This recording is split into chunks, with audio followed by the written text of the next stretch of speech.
Hello students, welcome to the online classes of Ideal Education Point and recombinant DNA technology पढ़ रहे थे हम, उसका कुछ उसके बारे में और डिटेल्स देखते हैं। ठीक है, तो कल हमने इसके बेसिक टर्म्स के बारे में एक्चुअली कैसे होता है बेसिक सा देखा था। ठीक है, उसकी लाइंस। अभी हम उसका थोड़ा एक्चुअल मैकेनिज्म पे आते हैं। ठीक है, जो रिकॉम्बिनेंट डीएनए टेक्नोलॉजी में जो न्यूक्लियस यूज़ किया जाता है दैट इज़ एंडोन्यूक्लियस। एंडोन्यूक्लियस भी कौन से टाइप का? Restriction endonuclease. So why we must use restriction endonuclease in the place of random endonuclease. ठीक है, हम रैंडम एंडोन्यूक्लियस जनरल मतलब अगर हमको एक स्पेसिफिक डिज़ायर जीन अटैच करनी है, आइसोलेट करना है, तो हम उसमें रैंडम एंडोन्यूक्लियस यूज़ नहीं कर सकते। ठीक है, रैंडम एंडोन्यूक्लियस का एक दूसरा यूज़ है, एक्चुअली उसको एक टेक्निक होती है that is DNA foot printing. ठीक है, डीएनए फिंगर प्रिंटिंग डिफरेंट होती है, डीएनए फुट प्रिंटिंग डिफरेंट होती है। इसके बारे में हम इस वीडियो लेक्चर के थोड़ी देर बाद बात करेंगे। ठीक है, पहले इसको देख लेते हैं। सो रिस्ट्रिक्शन एंडोन्यूक्लियस यूज़ करने का क्या मतलब निकलता है, सबसे पहले उसको समझते हैं। ठीक है, कि हमारे पास सबसे पहले तो ये कोई सर्कुलर प्लाज्मिक डीएनए है। ठीक है, हमको इसके साथ में अटैच करनी है हमारी ये डिज़ायर जीन। ओके, तो अगर हमने रैंडम एंडोन्यूक्लियस यूज़ किया, रैंडम एंडोन्यूक्लियस इसको कहीं से भी कट कर देगा। ठीक है, लाइगेज इसको अटैच कर देगा, हो सकता है पॉसिबिलिटी, लेकिन इसकी क्या गारंटी है कि जब इसका एम्प्लीफिकेशन हो जाएगा, मतलब जब ये बहुत सारी कॉपीज इसकी बन जाएंगी और जब हम इसको आइसोलेट करना चाहेंगे अपनी जीन को, तो एंडोन्यूक्लियस उसको सेम उसी जगह से, एंडोन्यूक्लियस तो इस जीन को यहाँ से कट कर सकता है, रैंडम एंडोन्यूक्लियस कहीं से भी कट कर सकता है, तो फिर हमारा इसको एम्प्लीफाई करने का कोई मतलब बनेगा क्या? कोई मतलब नहीं बनेगा। ठीक है, इस वजह से हम रैंडम एंडोन्यूक्लियस इस टेक्निक में यूज़ नहीं कर सकते। ठीक है, कौन सा एंडोन्यूक्लियस यूज़ करेंगे? सिर्फ और सिर्फ रेस्ट्रिक्शन एंडोन्यूक्लियस। ओके, अब उस रेस्ट्रिक्शन एंडोन्यूक्लियस को यूज़ करने के लिए भी कुछ शर्तें होती हैं। ठीक है, सबसे पहले तो ये जो डिज़ायर जीन है इसमें वो सीक्वेंस नहीं होना चाहिए जो वो एंडोन्यूक्लियस रिकॉग्नाइज करके कट करता है, क्योंकि अगर ऐसा होगा तो वो बीच से कट कर देगा जहाँ पे भी उसको वो सीक्वेंस दिखेगा। ठीक है, दूसरी चीज, इसके अंदर अगर वो साइट नहीं है, मतलब वो रिस्ट्रिक्शन, जैसे एक फॉर एग्जांपल एक एंडोन्यूक्लियस है हिंड। ठीक है, ये नाम है एंडोन्यूक्लियस, रिस्ट्रिक्शन एंडोन्यूक्लियस का। ठीक है, तो ये रिस्ट्रिक्शन एंडोन्यूक्लियस सपोज ये एक साइट को रिकॉग्नाइज करता है दैट इज ATGCGA GG। ठीक है, ये इस वाले सीक्वेंस को रिकॉग्नाइज करके और यहाँ से डीएनए को कट करता है। ठीक है, इस सीक्वेंस को रिकॉग्नाइज करता है और यहाँ से कट करता है। ठीक है, तो हमको इसके अंदर अगर हम हिंड एंडोन्यूक्लियस यूज कर रहे हैं, सो वी डोंट नो कि इसमें ये वाली साइट कहाँ पे है। ठीक है, तो हमको इस साइट को इस स्पेसिफिक जीन के साथ अटैच करनी पड़ेगी। कहाँ? इसके साइड में, दोनों साइड में। बात समझ में आई? दोनों साइड में हमने इसको अटैच किया। ओके, फिर हमने इसको इसके अंदर जो भी एंडोन्यूक्लियस का मतलब जो भी रिस्ट्रिक्शन एंडोन्यूक्लियस के लिए इसमें साइट होगी, हम इसको वहां से कट करेंगे। ठीक है, इसको हमने कट किया रिस्ट्रिक्शन एंडोन्यूक्लियस से। बेनिफिट क्या होगा? एक ही जगह से कट होगा या दो जगह से कट हो जाएगा ज़्यादा से ज़्यादा। ठीक है, तो अब जब ये यहाँ से कट हो गया तो हम इसको ऐड कर सकते हैं इसके साथ में। जैसे ही ये ऐड होगा, ठीक है, अब ये तो हो गई बात हमारे इस डिज़ायर जीन को ऐड करने की।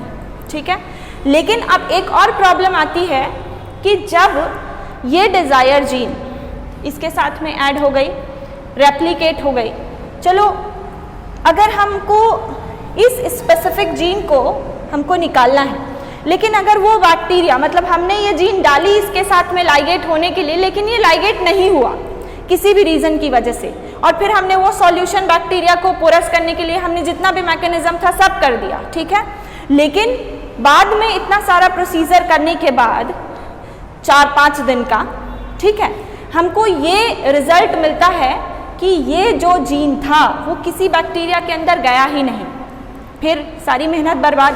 ठीक है, इस चीज़ से बचने के लिए हमको कुछ तरीका ढूंढना था कि हम सिर्फ उन बैक्टीरियाज को, मतलब जब एक ग्रुप ऑफ बैक्टीरिया को हम ट्रांसफॉर्म कर रहे हैं इस जीन के साथ में, तो ये जीन गया है किस बैक्टीरिया के अंदर और किसके अंदर नहीं गया, हमको ये आइडेंटिफाई करना मस्ट है। ठीक है, तो इसके लिए होते हैं सिलेक्टिव मार्कर।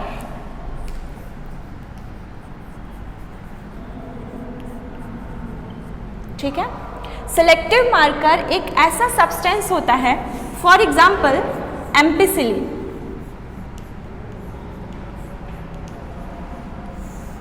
ठीक है, एम्पिसिलिन एक जीन है एक्चुअली, ठीक है, जो कि एक प्रोटीन बनाता है। ओके, अब देखो ये एम्पिसिलिन जीन अगर किसी बैक्टीरिया के अंदर है, ठीक है, तो वो बैक्टीरिया इस केमिकल के लिए इम्यून हो जाएगा। बात समझ में आई? मतलब अगर फॉर एग्जाम्पल जैसे कि हमको वैक्सीनेशन दिया जाता है बचपन में, है ना, सो वैक्सीन जो होती है, जो भी वैक्सीन हमको लगाई जाती है, हम उस डिजीज़ के लिए इम्यून हो जाते हैं, करेक्ट। अगर बाहर से वो वायरस या वो बैक्टीरिया हमारी बॉडी के अंदर आता है तो वो हमको इफेक्ट नहीं कर पाता है, करेक्ट। लेकिन अगर वो हमारे अंदर नहीं है तो वो जो बाहर से बैक्टीरिया या वायरस आया है उसके अंदर हमको किल करने की एबिलिटी है। बात समझ में आई? तो ये जो सिलेक्टिव मार्कर है, अगर हमने इस प्लाज्मिड के साथ में अटैच कर दिया, ठीक है, कैसे, कट करके, सेम वही तरीका है। ठीक है, हमने इस सिलेक्टिव मार्कर को भी इसके साथ में ऐड कर दिया। ओके, अब इस प्लाज्मिड को जब हम किसी बैक्टीरिया के अंदर ट्रांसफॉर्म, मतलब हमने अपना रिकॉम्बिनेंट डीएनए बनाया, ठीक है, ये रिकॉम्बिनेंट डीएनए को हमने, सपोज इसके अंदर बहुत सारे बैक्टीरियाज हैं, बहुत सारे, ठीक है, इसको हमने ऐड किया, इसके अंदर हमने ये वाला जो प्लाज्मिड है उसको ऐड किया, ठीक है, बैक्टीरिया की वॉल को पोरस बनाया। अब हमको ये देखना है कि इसमें से सपोज ये जो प्लाज्मिड है वो उसके नंबर थे मान लेते हैं हम 1 लाख, ठीक है, लेकिन इसमें से सिर्फ 10 बैक्टीरिया हैं, only 10 bacterias which are transformed by this plasmid. मतलब सिर्फ 10 बैक्टीरिया हैं इसके अंदर जिनके अंदर ये प्लाज्मिड गया है। तो हमको इस ग्रुप में से उन बैक्टीरियाज को मतलब आइसोलेट करना है जो 10 बैक्टीरियाज ट्रांसफॉर्म हुए हैं, क्योंकि हमको सिर्फ उन्हीं को ही रेप्लिकेट कराना है। बात समझ में आई? तो हम क्या करेंगे, आफ्टर सम टाइम, मतलब जब इसको डाल दिया और जब हमको लगेगा कि हाँ ट्रांसफॉर्मेशन की प्रोसेस हो चुकी होगी, तो हम क्या करेंगे, ये एक इस तरीके का ग्लास प्लेट होती है, मतलब पैट्री डिश होती है, ठीक है, पैट्री डिश के अंदर हमने एक जेल मीडियम डाला, ठीक है, जेल के अंदर हमने इसको पोर किया, इस बैक्टीरिया को, प्लस इसके साथ में हमने क्या डाला, एम्पिसिलिन।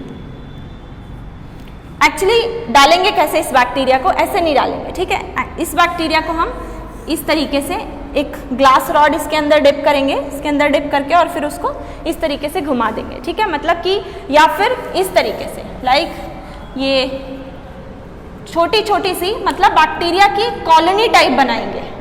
ओके, बात समझ में आई? एंड इसके अंदर हमने क्या डाला, एम्पिसिलिन, ठीक है। एम्पिसिलिन डालने के बाद ये एक्चुअली ये जो जेल मीडियम है ये न्यूट्रिएंट मीडियम है, ठीक है। हमने क्या देखा, ये वाला जो ग्रुप है, ये वाला ग्रुप बैक्टीरियाज का इतना बड़ा हो गया है, ठीक है, ये वाला जो ग्रुप है बैक्टीरियाज का वो इतना बड़ा हो गया है, बाकी सारे बैक्टीरियाज का जो ग्रुप है या फिर बैक्टीरियाज है ही नहीं यहाँ पे, ठीक है, जितने पहले थे उतने ही हमको दिखाई दे रहे हैं। बात समझ में आई? मतलब कि कौन से बैक्टीरियाज का नंबर इंक्रीज हो रहा है, सिर्फ इसका और इसका। बात समझ में आई? मतलब कि सिर्फ वो बैक्टीरिया ग्रो कर रहे हैं जिसके अंदर एम्पिसिलिन जीन गई है। तो एम्पिसिलिन हमने इसके अंदर क्योंकि ऐड किया था, तो हमको ये पता चल जाएगा कि सिर्फ इस बैक्टीरिया के अंदर और इस बैक्टीरिया के अंदर ये वाला जो डीएनए है हमारा वो गया हुआ है। बात समझ में आ गई? तो हम इनको आराम से आइसोलेट करके और इनको फिर अगेन हम इनको न्यूट्रिएंट मीडियम में ट्रांसफर करके इनको ग्रो करा सकते हैं। बात समझ में आ गई? तो इस तरीके से रिकॉम्बिनेंट डीएनए टेक्नोलॉजी कंप्लीट होती है, ठीक है। एक बार इसको वापस देखते हैं स्टेप बाय स्टेप कैसे होता है।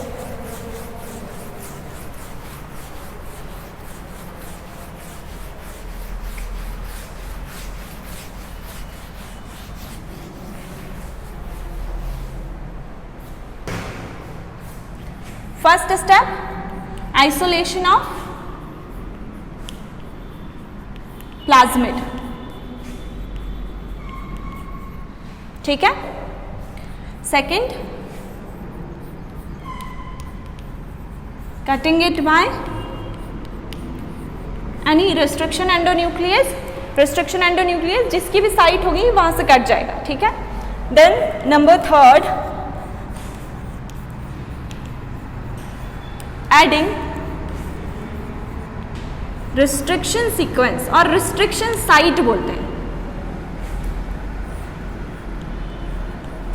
Restriction site on plasmid DNA along with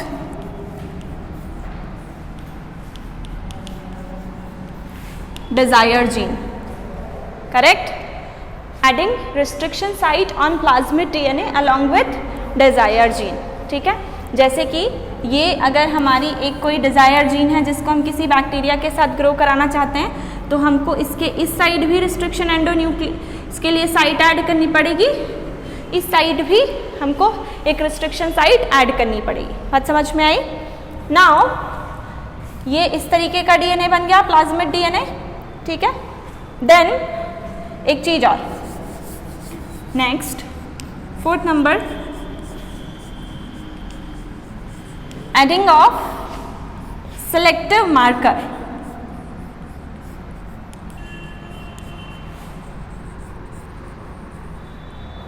ठीक है।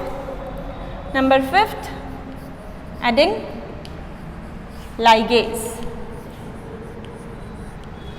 To ligate the whole DNA, ठीक है। यहां तक बात समझ में आ गई? एक चीज और समझ लेते हैं कि कोई प्लाज्मिड डीएनए है, ठीक है, हमको नहीं पता कि इसके अंदर कितनी रिस्ट्रिक्शन साइट्स हैं, ठीक है। तो हम क्या कर सकते हैं, हम इसको एक रैंडम एंडोन्यूक्लियस से या किसी से भी हम इसको रिस्ट्रिक्शन एंडोन्यूक्लियस से कट करा के, क्योंकि कोई ना कोई तो साइट इसके पास होगी डेफिनेटली, ठीक है। अगर कोई भी रिस्ट्रिक्शन साइट नहीं है तो एटलीस्ट रैंडम एंडोन्यूक्लियस से तो उसको कट किया जा सकता है। 1 सेकेंड के लिए रैंडम एंडोन्यूक्लियस डाला, तुरंत ही उसके साथ प्रोटीएज ऐड कर दिया, थोड़ी सी जगह पे कट होगा, ठीक है। इसके साथ में हम बहुत सारी रिस्ट्रिक्शन साइट्स ऐड कर सकते हैं, ठीक है। अब देखो, हमको अगर अलग अलग चीजें लाइगेट करनी है, मतलब अगर हमको 2 सेलेक्टिव मार्कर ऐड करने हैं, ठीक है, एक टेट्रासाइक्लिन और दूसरा एम्पिसिलिन, ठीक है, तो हमको दोनों को अलग अलग जगह पे ऐड करना है, ठीक है। एक जगह पे हमको टेट्रासाइक्लिन ऐड करना है, एक जगह पे हमको एम्पिसिलिन ऐड करना है, और एक जगह पे हमको हमारा डिजायर जीन ऐड करना है, ठीक है। इतनी 3 चीजें ऐड करनी, तो मतलब इन तीनों चीजों को हमको अलग अलग जगह पे ऐड करना, मतलब इसके अंदर 3 रिस्ट्रिक्शन साइट्स होनी चाहिए, ठीक है। तो हम उन 3 रिस्ट्रिक्शन साइट्स का एक सीक्वेंस बना के, इसके अंदर एक रिस्ट्रिक्शन साइट यहाँ पे है, एक रिस्ट्रिक्शन साइट यहाँ पे है, एक रिस्ट्रिक्शन साइट यहाँ पे है, बात समझ में आई? इस तरीके से हम रिस्ट्रिक्शन साइट क्रिएट करके किसी डीएनए में और इसके साथ में हम ऐड कर सकते हैं, बात समझ में आई?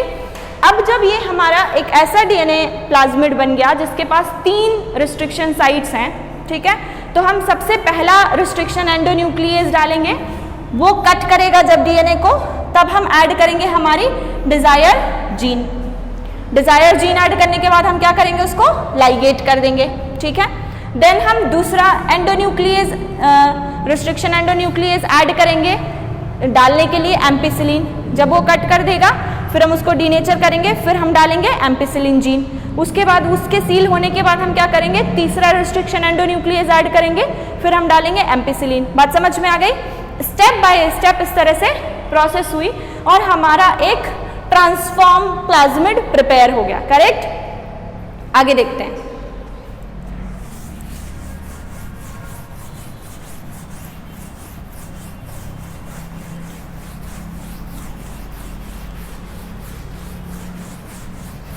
इस डिजायर्ड जीन के साथ में जो प्लाज्मिड है, मतलब कि हमारा रिकॉम्बिनेंट डीएनए, उसको किसी बैक्टीरिया के अंदर ऐड करना process is known as transformation, ठीक है। Transformation definition is adding of specific और एंट्रिंग मतलब बैक्टीरिया के अंदर ऐड करना, adding of specific DNA inside the bacterial cell, और एडिंग की जगह एक और वर्ड यूज कर लेना, इंसर्शन। ठीक है, insertion of specific DNA inside the bacterial cell, this process is known as transformation. ठीक है, तो ट्रांसफॉर्मेशन के लिए हमने क्या किया, हमारे पास ये बैक्टीरिया है, ठीक है, इसको हमने क्या किया, इसकी वॉल को हमने पोरस बनाया। ठीक है, पोरस बनाने के बाद हमने इसके साथ में हमारा जो रिकॉम्बिनेंट प्लाज्मिड है हमने उसको इसके साथ ऐड कर दिया। ठीक है, रिकॉम्बिनेंट डीएनए हमने इसके साथ में ऐड कर दिया। रिकॉम्बिनेंट डीएनए ऐड करने के बाद हमको ये देखना है कि कौन कौन से बैक्टीरिया उस रिकॉम्बिनेंट डीएनए से ट्रांसफॉर्म हुए हैं और कौन कौन से बैक्टीरिया उस डीएनए से ट्रांसफॉर्म नहीं हुए हैं। बात समझ में आई? तो देखो, एक हमने पेट्री डिश ली, पेट्री डिश में हमने क्या किया, ये न्यूट्रिएंट मीडियम के साथ जेल डाला। ठीक है, इसके अंदर एक ग्लास रॉड को हमने इस तरीके से इंसर्ट करा, उसके साथ बहुत सारे बैक्टीरिया चिपक जाएंगे, उसको हमने यहाँ डिप किया, फिर हमने दोबारा इसके अंदर डाला, यहाँ डिप किया, फिर तीसरी बार डाला, यहाँ डिप किया। इस तरीके से बहुत सारे बैक्टीरियाज हमने इस तरीके से इसके साथ में ग्रो करा लिया, मतलब इसके साथ में ऐड कर दिए। आफ्टर सम टाइम, मतलब आफ्टर 3 और 4 आवर्स हम देखेंगे जिस भी कॉलोनी में बैक्टीरिया का नंबर इंक्रीज हो रहा होगा, इसके साथ में यस एक चीज़, जो भी रिस्ट्रिक्शन सेलेक्टिव मार्कर हमने उसके साथ में ऐड किया होगा वो केमिकल, सपोज कि टेट्रासाइक्लिन है। ठीक है, टेट्रासाइक्लिन जो जीन है वो उसके अंदर हमने डाली थी, तो हमको इसके अंदर क्या ऐड करना पड़ेगा, टेट्रासाइक्लिन। अब हम क्या देखेंगे कि अगर ये बैक्टीरिया जो है वो टेट्रासाइक्लिन की प्रेजेंस में भी ग्रो कर रहा है, मतलब इसके अंदर टेट्रासाइक्लिन जीन है। ठीक है, तो इसी वजह से ये ग्रो कर रहा है, मतलब ये हमारा ट्रांसफॉर्म्ड बैक्टीरिया है। देन हम इसको निकाल के क्या करेंगे, अलग से ग्रो करा लेंगे। उसके बाद हम क्या करेंगे, ग्रो कराने के बाद उस बैक्टीरिया का होमोजेनेट बनाएंगे। ठीक है, होमोजेनेट बनाने के बाद उस बैक्टीरिया को सेंट्रीफ्यूज करेंगे। सेंट्रीफ्यूज करने के बाद लास्ट में जो उसका एब्स्ट्रैक्ट आएगा, ठीक है, जिसके अंदर सिर्फ डीएनए होंगे, ओके, उस डीएनए से हम क्या करेंगे, जेल इलेक्ट्रोफोरेसिस करेंगे। जेल इलेक्ट्रोफोरेसिस करने के बाद अगर हमको 2 बैंड ऑब्जर्व होते हैं, एक ये और एक ये, मतलब ये वाला जो हमारा डीएनए है वो कौन सा डीएनए है, प्लाज्मिड डीएनए। अब इस प्लाज्मिड डीएनए से हमको हमारा डिजायर जीन भी तो आइसोलेट करना है। ठीक है, तो हम क्या करेंगे, इस डीएनए को जिस टेस्ट ट्यूब में लेंगे, ठीक है, इसके अंदर हम कौन सा रिस्ट्रिक्शन एंडोन्यूक्लियस ऐड करेंगे, जो हमने डिजायर्ड जीन के दोनों तरफ रिस्ट्रिक्शन साइट जिसके लिए ऐड की थी। ठीक है, जब हम वो रिस्ट्रिक्शन एंडोन्यूक्लियस ऐड करेंगे तो वो क्या करेगा, डीएनए को इस तरीके से कट कर देगा। बात समझ आई? एक बार इधर से कट करेगा, एक बार इधर से। सपोज ये प्लाज्मिड डीएनए है, ये उसके डिजायर्ड जीन है, तो यहाँ पे भी रिस्ट्रिक्शन साइट थी, यहाँ पे भी रिस्ट्रिक्शन साइट थी, एक बार इधर से कट किया, एक बार इधर से कट किया। ठीक है, अगेन इसका क्या करेंगे, जेल इलेक्ट्रोफोरेसिस करेंगे। हमको 2 बैंड ऑब्जर्व होंगे वापस से, एक्चुअली 3 बैंड ऑब्जर्व होंगे। ठीक है, क्यों 3 बैंड ऑब्जर्व होंगे, एक बैंड उस प्लाज्मिड का ऑब्जर्व होगा जो कि कट नहीं हुआ है। ठीक है, जो कंप्लीट है, क्योंकि ऐसा it is a random process. Okay, अगर उसमें 10 करोड़ डीएनए मॉलिक्यूल है, मोर देन 10 करोड़ प्लाज्मिड्स हैं, ठीक है, तो 10 करोड़ के 10 करोड़ मॉलिक्यूल्स कट हो जाए, ऐसा पॉसिबल नहीं है ना। तो हमको जेल इलेक्ट्रोफोरेसिस जब हम करेंगे तो हमको 3 बैंड ऑब्जर्व होंगे। ठीक है, एक तो जो कंप्लीट डीएनए होगा, दूसरा जो बचा हुआ डीएनए होगा, और तीसरा जो हमारी डिजायर जीन वाला डीएनए होगा। ठीक है, तो जो सबसे लास्ट में आएगा वो हमारा कौन सा होगा, डिजायर जीन। तो इस तरीके से रिकॉम्बिनेंट डीएनए टेक्नोलॉजी जो है वो कंप्लीट होती है। ठीक है, बाकी का हम करेंगे नेक्स्ट वीडियो में। Thank you.